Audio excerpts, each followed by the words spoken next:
So moving now to the next panel, we are going to HCI and justice, which we felt as we were organizing the conference would be particularly apt for the folks at UC Berkeley to make a contribution to. Berkeley has long been known as a site for free speech and social justice issues. And so I'm really pleased to welcome Niloufar Salehi from UC Berkeley's Information School, who will introduce us to the panelists speaking on HCI and justice, putting ethics and inclusion at the forefront of design. So Niloufar.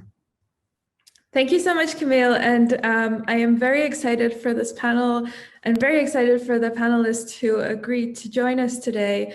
We're going to be talking today about HCI and justice, and we have a really brilliant three people who have worked in this space. We're going to be hearing from Jenn Roberts, who's an equity strategist, facilitator, and social designer working at the intersections of system change, equity, innovation, and design.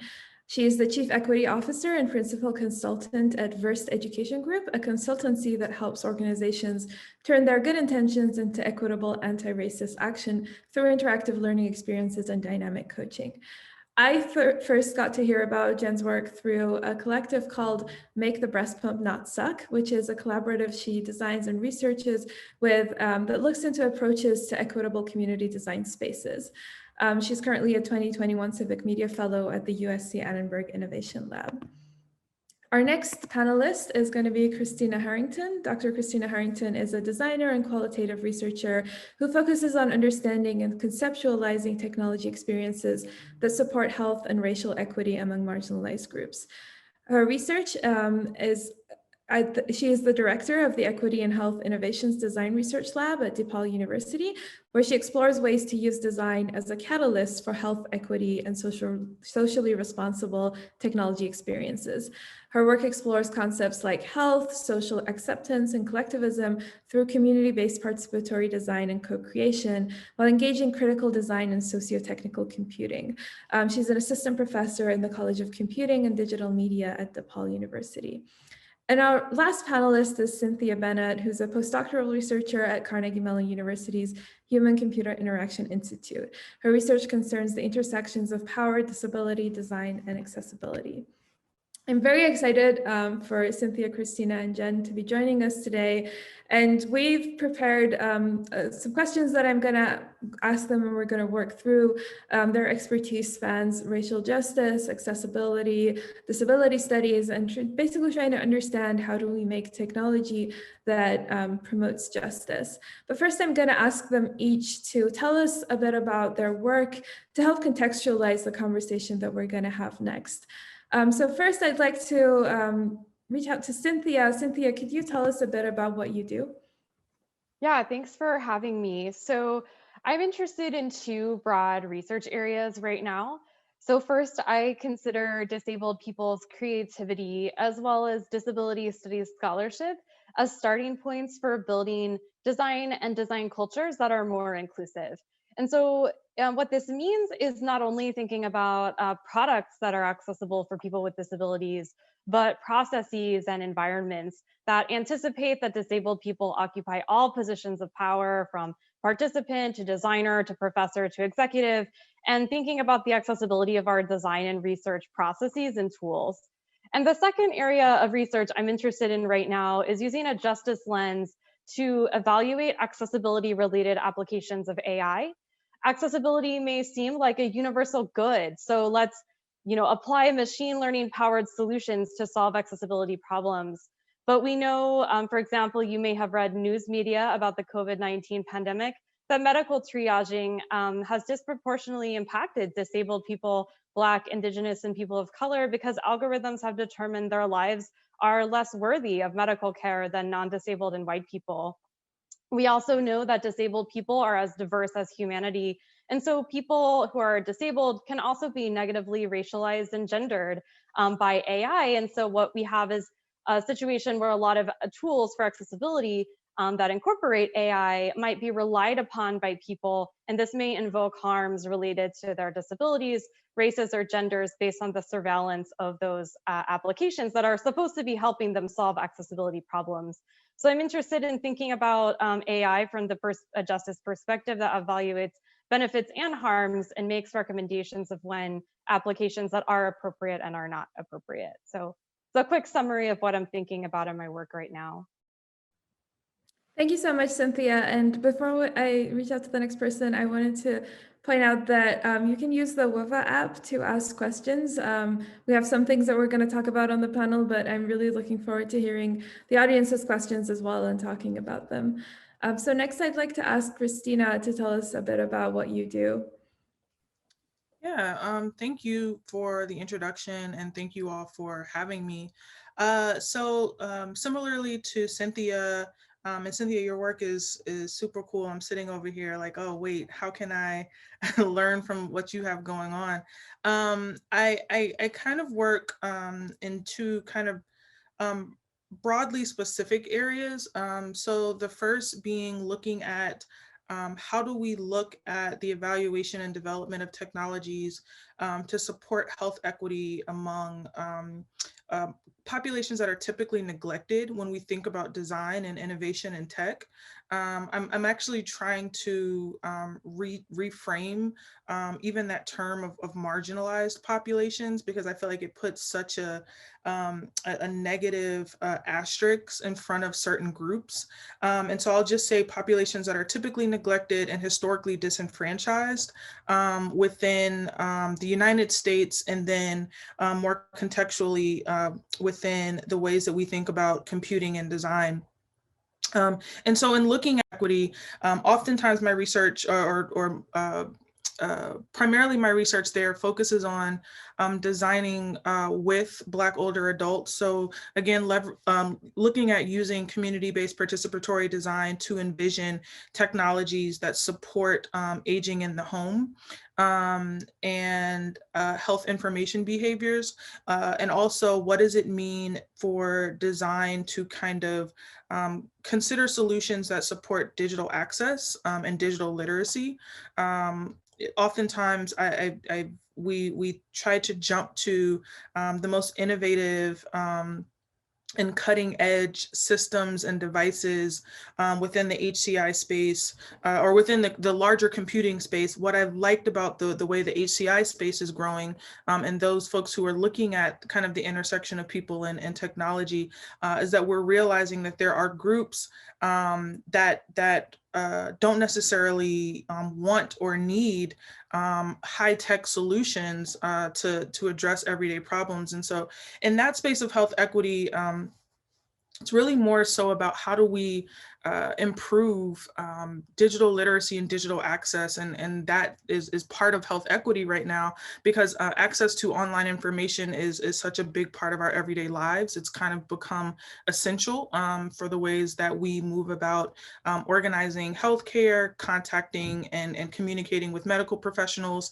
and just managing our own health. And so then the other side of that, which there's kind of a bridge there, I think about the ways that we can do speculative and radical futuring with populations that are typically neglected in the design process, to think about, well, what is the future of technology and who is included in how we think about that future of technology? What are the methods that we can kind of adapt or even, develop and conceptualize such that certain groups are not just thought of when we're thinking about bias and fairness and ethics after the thing exists, but how do we better incorporate so that people feel like they have a say in some of the systems and criteria that are being developed, but also looking at that as a way to also kind of bridge that digital skills gap that kind of exists for many Black and Brown communities and many Black and Brown groups. So I've started to delve a little bit more into looking at speculative design and critical design as methods to explore the future of tech, as well as the future of design at large, from the perspectives of Black and Brown communities. Thank you so much, Christina. And I think you touched on a lot of the things that we're going to talk more about on this panel in terms of how do we engage people, what are our methodologies, and how do we make sure that they're not an afterthought. Thank you so much. Next, I'd like to ask Jenn to tell us a bit about what she's been working on. Hi, thank you for inviting me today. Really looking forward to talking with everyone and answering some questions. My work centers around really thinking about how, similar to what Christina was discussing, how we engage communities that are have been historically marginalized or disenfranchised into the design process. And so particularly our focus has been on Black and Brown and working moms and how we bring them into the process of design, particularly around technologies that deal with breastfeeding, and chest feeding, and any other aspects of parental leave or the access that gives them that more that connection with their kids during that leave period. So most of our work has been around looking at the idea of the hackathon space, which has mostly been a very exclusive space for the communities that we work with and serve, and figuring out how we flip that idea of that design process on its head and create a space that feels welcoming, that's more about the community that is gathering and really using their expertise to solve their own problems. And so we've been playing around with lots of different ways of bringing these communities together, making sure that communities are the ones that are driving the work, that community programs and folks that are already doing the work on the ground are the ones that are helping with that information and supplying that support. And so this spring, we're actually experimenting with how we put all of this into a digital format. And so we're launching our next hackathon that is all hosted and going to be hosted virtually, and actually expand our research to not think just about what's happening for mothers and in the motherhood piece of this, but also what would it look like to just build a feminist future in general. So what does it look like for us to bring folks together who are in these spaces to talk about prison abolition and environmental justice and reproductive justice in the care economy? And like Christina said, realizing that high-tech solutions are not what our communities always are looking for. And so if they can get in the room and design those things for themselves, like what could we be then using that for? So that's some of the work that we've been experimenting with. And then I'm also looking into what it looks like to build spaces like this specifically for Black women. And so some of the work that I'm doing personally is really experimenting what it looks like to bring together not just the speculative work and the design work, but also the healing part of this process so that folks feel like they have the space and the ability to design and dream of new futures. And so that's a little bit about what I've been working on. Thank you so much. And so we've used a couple keywords that maybe not everyone knows what they mean, but particularly one that's come up a lot is participatory design. And for people who don't know what that means, participatory design is a methodology within human-computer interaction. It sort of comes out of Scandinavian countries at a time when labor unions were particularly strong. And this was at a point where also technology was starting to be introduced into the workplace. So historically, the first point of contact for a lot of people with computers was in the workplace. So when you had these workplaces that were starting to, create scheduling software and those kinds of tools, and at the same time you had strong labor unions, there was this opportunity for designers to take their design tools onto the shop floor and engage the workers who were going to be the users of this technology in its design. And that's sort of one of the initial points of this creation of this methodology of how do we engage potential users of a tool in all of the stages of its design, not just, as an afterthought. So how do we engage them in need finding and ideating and prototyping? And so one of the reasons I was really excited about this conversation with Christina, Jenn, and Cynthia is that they're looking into the future or the next horizon within thinking about participatory design. And that brings me to my first question that I was going to ask is, you're all experts in technology, race, and disabilities, and I wanted to hear more from you in the technology space. When we hear people speaking of accessible design and participatory design, who do you think we currently think of as the participator in that participatory design? And I was first going to ask Christina to share her thoughts on this question with us. Yeah, I think that's a really great question. And I think it really depends on who you're asking and what sector of research they're working in, because I think there's a part of it, right, where to some of what Cynthia was talking about earlier, oftentimes when we think about design methods, you have a very specific set of people who are looking about, well, how do we make maker spaces or the participatory design workshop more accessible, such that individuals with varying abilities are able to engage and to participate. You have even fewer folks who are thinking about, well, how do we make those methods and those design activities inclusive and culturally relevant for Black and Brown communities? Because, there's something to be said about, even in the context of participatory design having origin in a Scandinavian in the Scandinavian work environment. A lot of these methods were defined by people that don't look like me, but oftentimes when they're implemented, it's kind of like, well, how do we get this person up to speed, instead of understanding how do we develop new methods, how do we reconstruct design as a way of thinking to meet where people are and how they naturally do things. And so I think oftentimes when we talk about just in general participatory design, we are not always considering those who are non-white, non-affluent, non-educated, non-male, able-bodied, all of these things, because they are oftentimes, these communities are thought of as the extremes to which we need to bend things or study how do we do them a different way.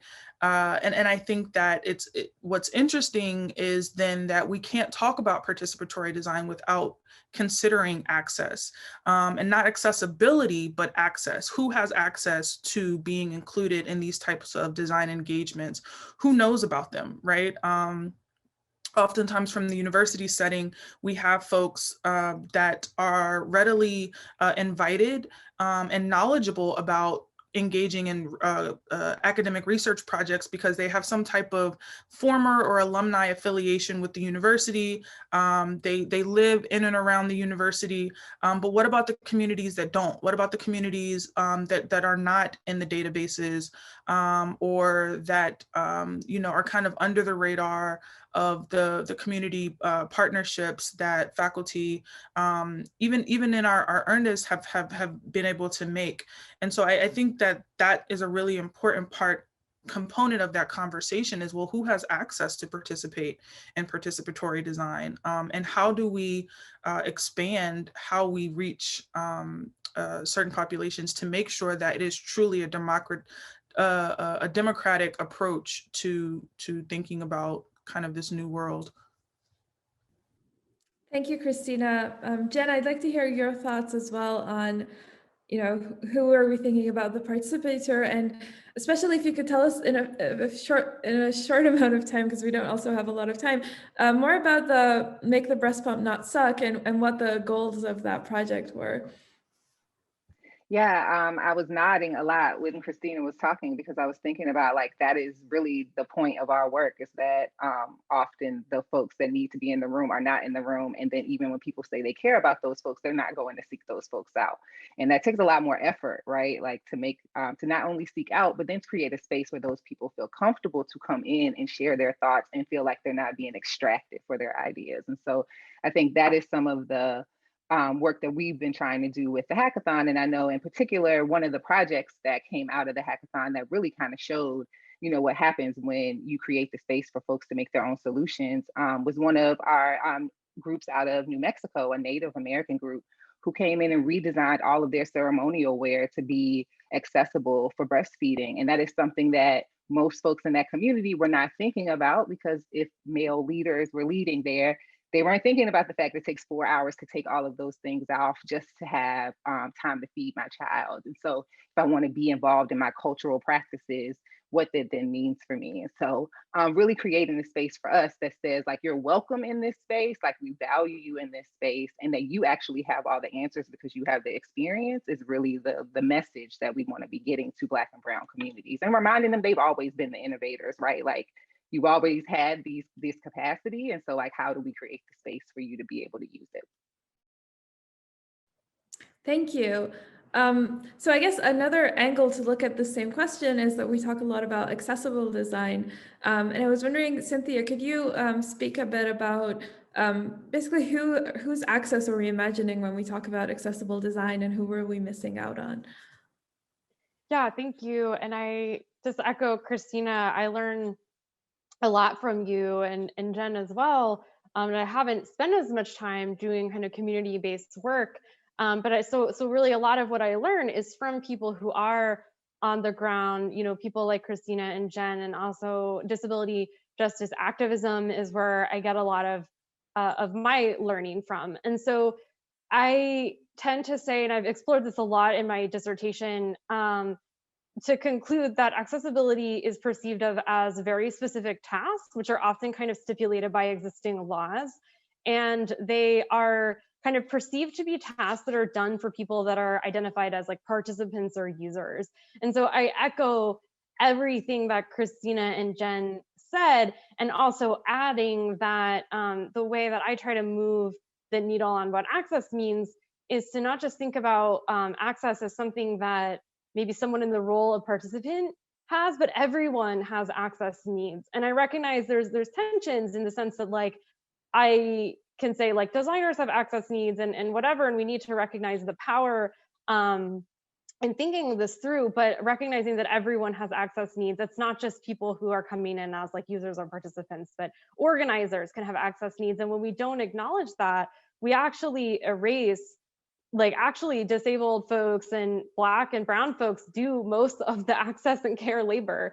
So when we kind of think of access as this one-way thing that like a compliance office provides to disabled people who come in as users, we're completely neglecting a lot of the care work that people do in mutual aid for each other. So trying to take some of those ideas and think about like, how can we check in with each other before engagements, thinking about how can people actually get to your study or your engagement? Do they have the resources to come? How are they going to find out about it?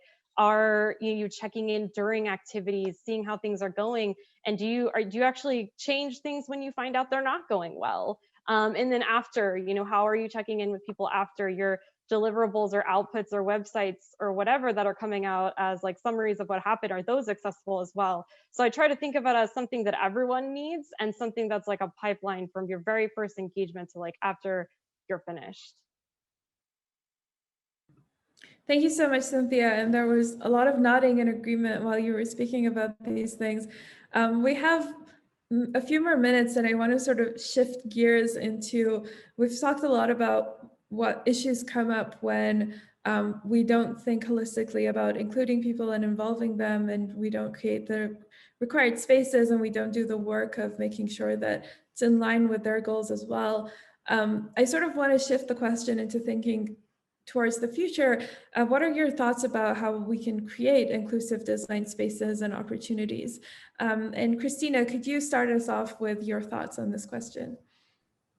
Yeah, I'll try to make it as brief as possible because I really think the ways I've been thinking about this kind of boil down to two prongs of the same approach, but making these spaces community-led and driven by collectivism. I think oftentimes when we're talking about participatory design, and we decenter ourselves as academic researchers or industry practitioners, and we actually center community, what we realize is that a lot of the times community has already been thinking about these things and been working towards these things in ways that just might not look like what we're writing about in academic papers. And so when we shift to allowing things to be community-led, sitting down with people, understanding what they are actually already doing and how we can support and how our proximity to resources can be of aid to them, I think that that's the direction that participatory design work needs to be going. And that also kind of is framed a little bit in this sense of collectivism that is kind of, to me, the foundation of community, at least in the geographic definition, or even of a certain group of people, that looking at the ways that people care for themselves. When Jenn was talking about, like, you know, also considering healing and things like that, looking at the ways that communities are already taking care of themselves, I think that that's the direction of participatory design. Thank you so much. Cynthia, what are your thoughts on how can we work to create inclusive design spaces and opportunities? Yeah, I love everything that Christina said. And I will just add from my position, kind of beginning as an academic, listening and learning and recognizing this takes years. If this is not something you're already steeped in, it's an ongoing commitment. And it's not just about like reading books or thinking, but you have to be kind of ready to like actually give up some of your power to make decisions that are uncomfortable for you. And so I would like to see myself as someone who can just help allocate resources if resources are not available in the way that they need to be, and to try to step back as much as I can. So but I love their specific examples, but just for people coming from kind of that academic position, that's what I'm trying to do. Thank you so much, Cynthia. And Jen, I'm going to ask the same question from you, but I'm also going to add in a question that we just got in the Q&A, which is we've been talking about how do we create inclusive design spaces and opportunities. And one of the participants also asks about how do we make HCI or liberal arts research papers, so the kinds of work that we do that end up in academia, also more accessible. What are your thoughts about that? Yeah, I was going to say that in terms of the future of participatory design, I definitely am nodding and agreeing with both Cynthia and Christina, particularly about the idea of this work needing to be community-centered and community-led. And I think I see decentralized from academia too would be the way I would want us to be leaning in terms of participatory design, that it is started from and birthed out of communities. And our resources are the only thing that is coming from the academic world, right? And so I think that when it comes down to then making that work more accessible to other folks, I think that's something that our group has been thinking about a lot, right? Like we write a lot of our findings for academic spaces, but we actually feel like our findings are more valuable to the community. And so we've been also figuring out what does it look like to push the boundaries of what writing looks like, both in academia, but also just shifting to what does it look like to give that information more readily to the communities that can use it in forms of, toolkits. We've tried designing toolkits that kind of break down how you create these spaces for yourself, like where you can find the resources and the connections. And so I think if we can find ways to take the academic jargon out and figure out how we break down steps for communities to do this work, that we could see more of that decentralized participatory design happening in the future, I would hope. Thank you so much. We're almost out of time for this panel. I want to wholeheartedly thank all three of you again for participating. I learned a lot, and I'm walking away from this panel thinking more about the work that I do, who is, impacted by it, and how are they involved in designing it, and how do I make sure that the ways that I engage with them are also in line with their culture and their goals and their needs. So thank you so much, everyone. I guess the next panel is going to start after this. I'll hand it over to Camille. Thank you. Great. Yes. Thank you, Niloufar and Jen and Christina and Cynthia. This is a really amazing panel and very thought-provoking. These are really complicated topics, and we're glad that we can bring them to the surface here in this format and hopefully provide some food for thought for people who are going to continue thinking about it and solving some of these thorny issues.